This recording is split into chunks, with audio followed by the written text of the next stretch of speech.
What's happening, man? Talking much HTMI back in the building one more again, man. Yeah, man, I want to ask a question, man. It's the topic, man.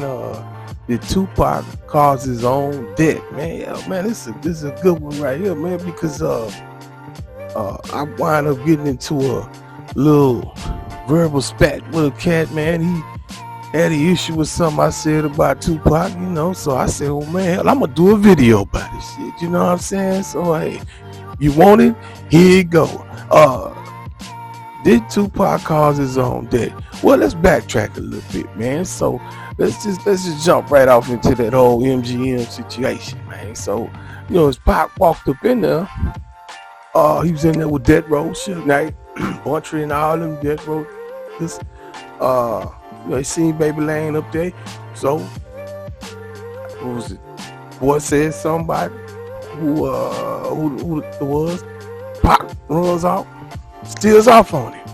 Yeah, man. So then old boy comes back later, lights his ass up and send him to the upper room.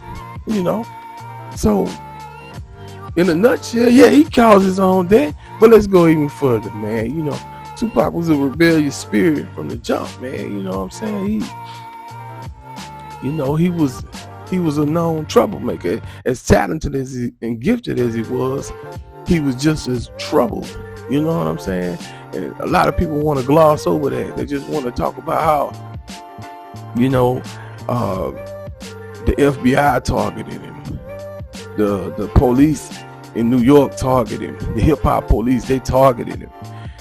How he was always under surveillance. Well, if you knew you was under surveillance, sit your ass down somewhere. You know what I'm saying? That's what the old people told me, man. Because sometimes, even though you're being done wrong, you can do things to chill that out. And riding with guns, riding with weed, keeping the spotlight on you. That's enough to do it. I mean, hell, this had the Vice President of the United States at him. He invoked the wrath of this man, Dan Quayle. Yeah, man. So, this was the whole state trooper situation. The little boy got pulled over, shot the law, and say, man, he was listening to Tupac, and Tupac music caused him to do it.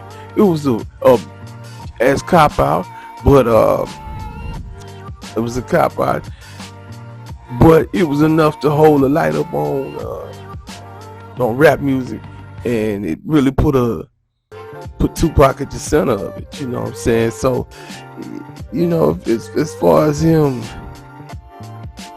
him causing his own death, I don't mean that in the literal sense, but more in the figurative sense.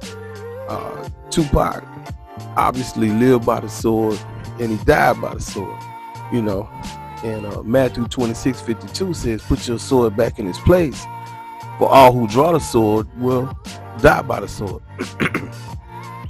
So in his case, he lived by the gun and he died by the gun.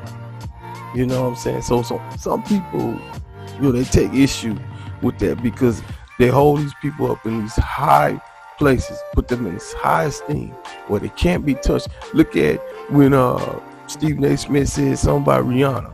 The whole Navy came at her. Hell, I ain't even know what the Navy was. I thought they was talking about the real Navy. I was like, what the Navy doing going at Steve? But hey, but these idols that we put up and we look at, it's the saying goes that you build them up to tear them down. You know what I'm saying? And that's really how it goes down, because people build Tupac up to be like a god, and they still hold him in high esteem like that, and it's transferred later on.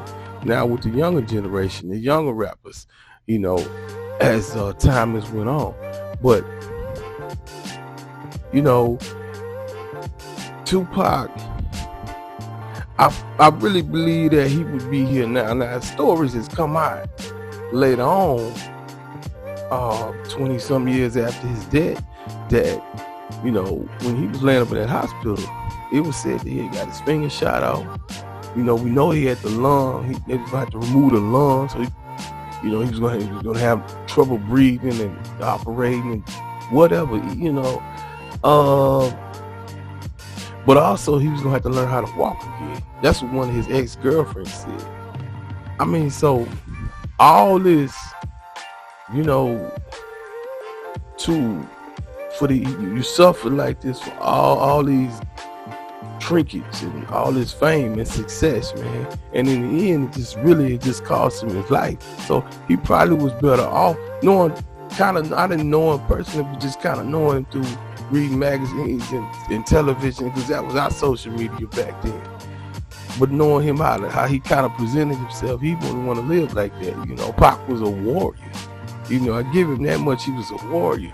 But back on my point, Tupac always spoke about death. He spoke about death almost like breathing. Every other word was die, die, die, kill, kill, kill. You know, and you know, one of the reasons why I got into it with these cats online, because I said I can't respect now mother who would talk about killing people's kids. Now back in the 90s, in 96, you know, I knew it was harsh, but I didn't take it like that, because it's like, man, this your enemy, because, you know, this is what's been ingrained in us. This your enemy, you go at him hard as you can. But it's like, you know, God says that violence is an offense to him and humanity. So if you commit these vile acts like this, then you are offending the Most High. You know what I'm saying? So, you know, this cat, not the cat, but this is the entity that you can't look in the face. You'd rather have 1,000 mountains fall on you than look into the face of God. So you really want to get him upset? I mean, so it's like, you know, Pac was just, you know, I don't want to say he sold his soul. I would never say that about Tupac, but I just think he got caught in that whirlwind and that gangster rap. But speaking on that, constantly, death around the corner, if I die tonight, you know, I mean, it just was always, what was it? Ballad of a Dead Soldier. I mean, it just was a constant theme of death, not only in his music, but in his life. Trench from Naughty by Nature told a story, said that him and Pac used to go to rival neighborhoods, right? Take out the blicks, and they called them gats back then.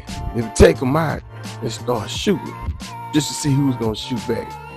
Now, you know, I ain't the brightest bulb in the light room. I mean, but I don't think you should do that. I mean, somebody gonna shoot back, don't you think? You know, and what if the bullet ripped through the glass and ripped through the seat and pow, hit one of them? You know, I mean, Tupac got so many chances. This guy had more lives than a cat. Word up, he had more lives than a cat, because there was a situation that happened. I think it was actually right before his passing. It was like 3 situations, I think. Okay, so one, on the Toss It Up set, right? As you see on there, he lights the fire with a blowtorch or a cigarette. It was something, and whatever it was, I think it was like a bird or something. It lit up, right? So, but before that happened, they said that he was trying to light it and the thing almost blew up. You know what I'm saying? So that was one thing. Then another was him and Suge were in Cabo, and he wanted to race Suge. But Big Suge could really swim. Pac wasn't that great a swimmer, and they almost drowned. They had to jump in and save him. Several death row people have said that. Another one was some kind of situation that night where he almost got shot again. You know, so you got this tone of death following this brother. You know, why is that? You know, it could be a curse that was put up on him from his mother, from his grandmother, such and such. But I think it even goes back further than that, because his mom named him Tupac Amore, right? Well, there were 2 other Tupac Amores in history that were known of. She named him after one of them, I think. One of them was like a warrior or somebody. He went against the government, and I think both of them did. These hundreds of years ago, went against the government, and they both died. One of them died suspiciously. So you take that kind of energy, because that's one thing about energy. Energy doesn't die. It just moves along, moves to another place. You take the energy and move it down in the generations. Now, she said this boy's name, because she had cursed him. You know what I'm saying? And then he comes out with this venom, and he's spitting this, of course, you got this hatred for the FBI, for law enforcement, for what they've done to your family, how they treated y'all, how they, I think he said they put a gun to him when he was a little kid. But as time goes on, his hatred grows even more. And so, it just goes on and on. But this theme of death just started coming with him, man. And I just always said, man, that was demonic entities, pushing him to say these type of things, to do these type of things. He's like, if I think he said he wouldn't live past 21, or he wouldn't live past 25. That's so crazy, man. It's like you had your whole life ahead of you, and to put that out there, maybe he did have a death wish. Maybe he did. Because some of his actions, beating up the guy in the limo with the bat. He was on his way to Living Color to do the shoot, and he beat up the driver, and to always, he spoke this way, one way. Like, he spoke about black unity. But boy, when he got mad at it, there was hellfire and brimstone. There was no stopping it. So it was like dual personalities, and like they was always clashing. You know what I'm saying? But Tupac, as great as an artist as he was as deeply flawed as any man I've ever seen, or well, at least any man of note. He was almost like a black messiah to us. You know what I'm saying? He was that important to the race, to the culture. But I look at his life like this, you have to use his life as a cautionary tale. It's like they're gonna give you all these trinkets, all this fame, all this fortune, but what it's gonna cost you in the end, See, Pac, when he got out of jail, and or was it when he was in jail, he denounced thug life and say, I think he's gonna be done with rap. I just wonder, had he continued on with being done with rap, would he still be alive? You know what I'm saying? Because he probably would have never went to Vegas. That's never joined Death Row. It's maddening to think about it. But he wanted to get out of jail so bad that he had to sign with them. And then when you around wolves like that, what you gonna do? You got to be a wolf. You can't be no sheep, man. You around all them killers and gangbangers and stuff, And in the end, it all crumbled. Everything just went to, But yeah, man. So, in the end, he winds up basically, to me, he got himself shot and killed. You know what I'm saying? Because sometimes we gotta hold people accountable for their actions, man. You know what I'm saying? That's not going on so much no more in this world, because we're quick to point the finger and blame and this and that and this. Nah, he decided to run up on that gangbanging. Now he might, he knew, because Trayvon told him, hey, that dude tried to jack us, so obviously you knew he was in another gang. He probably just didn't know Baby Lane was that was with him. He was a stone hitter, a stepper. He probably didn't know it. Old boy was gonna come back. Well, obviously I don't think he knew. But Pop was just a guy who was still growing up. He was immature, and he was still growing up. So You know, I mean, that's my take on that, man. You know, did Tupac cause his own death? You know, my eyes, yeah. You know what I'm saying? But anybody want to, you know, argue that point? Hey, drop a comment, sub and like.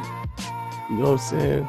But shout out to Tupac, man. Shout out to the Outlaws, and shout out to the Ish Gang, man. Talking much ish. We out.